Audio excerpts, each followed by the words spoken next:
Hello friends, কেমন আছো সবাই? আশা করছি সবাই অনেক ভালো আছো। দেখো, আজকে রান্না করেছি কচু। বড় বড় যে কচুগুলো আছে সেই কচুর ডগাগুলো রান্না করেছি। আমার কাছে তো কচু সবচেয়ে পছন্দের খাবারের মধ্যে একটি। আমার কথা বলার সঙ্গে সঙ্গে তোমরা অবশ্যই খেয়াল করো আমি কিভাবে কচু রান্না করছি। আমি আসলে সব রান্নাই খুব ইজিলি করার চেষ্টা করি। দেখো, কড়াইতে কচু দিয়ে তারপরে একটু লবণ দিয়ে আবার কচু দিয়ে দিচ্ছি, তাহলে হয় কি একটু তাড়াতাড়ি মিশে যায়।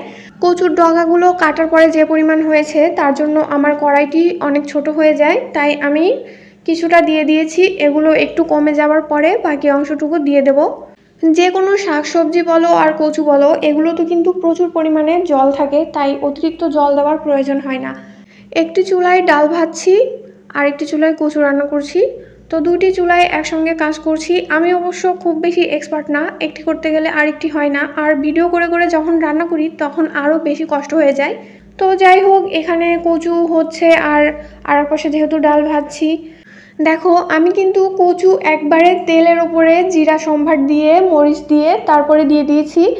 অনেকে আছে আগে কচু সেদ্ধ করে নেয়, তারপরে জলটা ঝরিয়ে নিয়ে তেলের উপরে দিয়ে দেয়, কিন্তু আমি একবারে দিয়েছি এই কারণে যে আমি কচুর থেকে যে জলটা বের হবে সেটা ফেলে দেবো না।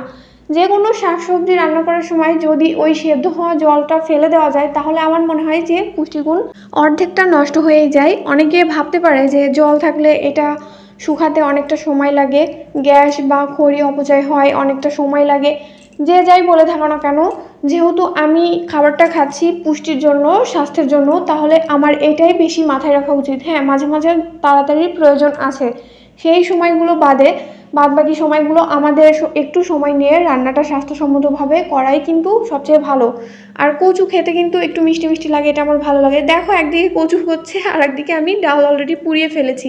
আমি বললাম না আমি খুব একটা এক্সপার্ট না, আমি সব কাজই মোটামুটি পারি, তবে তাড়াতাড়ি করতে গেলে একসাথে অনেক কিছু করতে গেলে আমার এলোমেলো হয়ে যায়, এই জন্য আমি খুব একটা ভিডিও করতে চাই না। আমি কিন্তু অনেক কিছু রান্না করতে পারি এবং অনেক ভালো করে করি, কিন্তু সেগুলো আমি ভিডিও দেই না এই কারণে যে আমি ভিডিও করতে গেলে রান্নার 12টা বাজিয়ে ফেলবো। তাই যে রান্নাগুলো খুব সহজ এবং স্বাস্থ্যসম্মত সেগুলোই আমি তোমাদের সঙ্গে শেয়ার করার চেষ্টা করি।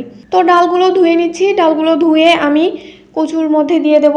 আমি মুগ ডাল দিয়ে কচু খেতে পছন্দ করি। ইলিশ মাছের কাঁটা আবার ছোট ছোট চিংড়ি এগুলো দিয়েও ভালো লাগে, কিন্তু এখন আমার হাতের কাছে মুগ ডাল আছে তাই আমি মুগ ডাল দিয়েই রান্না করছি। আর নতুন বাসায় ফ্রিজ এখনও আনিনি, কারণ আমি পার্মানেন্ট এখনও আসিনি। আমার বাচ্চা অনেক ছোট, আর গ্রামে থাকতেই আমি একটু পছন্দ করি। তার দুইটি কারণ, একটি হচ্ছে গ্রামে অনেক কিছু খাবার পাওয়া যায় যেগুলো মানে টাকা লাগে না, এমনকি খুব টাটকা। আর একটা বিষয় হলো আমার বাচ্চা খুব নিশ্চিন্তে সবার সঙ্গে খেলতে পারে, ওখানে আমি অনেকের উপর ভরসা করতে পারি। কিন্তু বাসা বাড়ি বা বাইরে যদি ওকে কারোর সঙ্গে খেলতে দেই আমার সত্যি খুব ভয় লাগে। আর সারাক্ষণ ওকে চোখের সামনে রেখে খেলা, এটা আমার কাছে মনে হয় যে ও প্রপারলি সব কিছু শিখছে না। কিন্তু গ্রামে সেই সুযোগটা কিন্তু আছে, ওখানে সবাই পরিচিত মানুষ আর ছোট বাচ্চারা আছে অনেক, তো আমার ওরকম ভয় লাগে না। এ কারণেই আমি গ্রামে থাকতে পছন্দ করি। আমার বাচ্চা একটু ভালো খাবার খাবে, শাকসবজি হোক ফল হোক, যেটা একদমই টাটকা, বাড়িতেও আছে বা আশেপাশে থেকেও বিভিন্নভাবে কিন্তু এই খাবারের সুবিধাগুলো আছে। তোমাদের সঙ্গে কথা বলতে বলতে আমার কচু রান্না করা হয়ে গেল। রান্নাটা দেখে তোমাদের কেমন লাগলো অবশ্যই জানিও। আমার কাছে কিন্তু আমার রান্নাগুলো ভালো লাগে, কারণ আমি তেল মশলা সব কিছুই বলো একদম কম দিয়ে রান্না করার চেষ্টা করি। যারা আছে আমার রান্নাগুলো খেতে পছন্দ করে আমি তাদেরকে খাওয়াতেও ভীষণ পছন্দ করি। এমনকি আমার খুব ইচ্ছে করে যে যারা আমার হাতের রান্নাগুলো খেতে পছন্দ করে তাদেরকে যেন আমি বারবার এই রান্নাগুলো খাওয়াতে পারি, কিন্তু দুর্ভাগ্য সবসময় তো এই সুযোগটা আসলে হয়ে ওঠে না। তবে হ্যাঁ, কেউ কেউ আছে যে আমার রান্নাগুলো খুব একটা পছন্দ করে না, আমি তাদেরকে খুব একটা খাওয়াতেও চাই না, কারণ কাউকে জোর করে কিছু একটা খাওয়াবো সে পছন্দ করছে না, সেটা আমার একদমই ভালো লাগে না। যে খুশি মনে খেতে চায় আমি তাকেই খাওয়াতে পছন্দ করি। কচু খাওয়া কিন্তু খুব ভালো, কচুতে আছে প্রচুর পরিমাণে ভিটামিন এ, যা চোখের রাতকানা রোগের জন্য খুবই ভালো।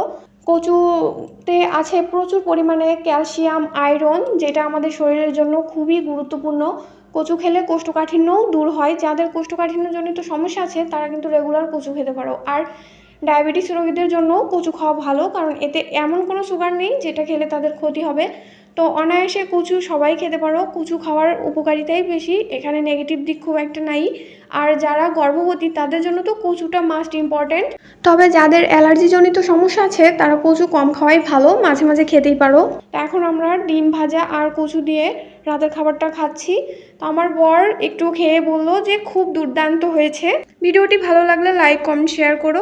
পুরো ভিডিওটি দেখার জন্য সবাইকে অসংখ্য ধন্যবাদ।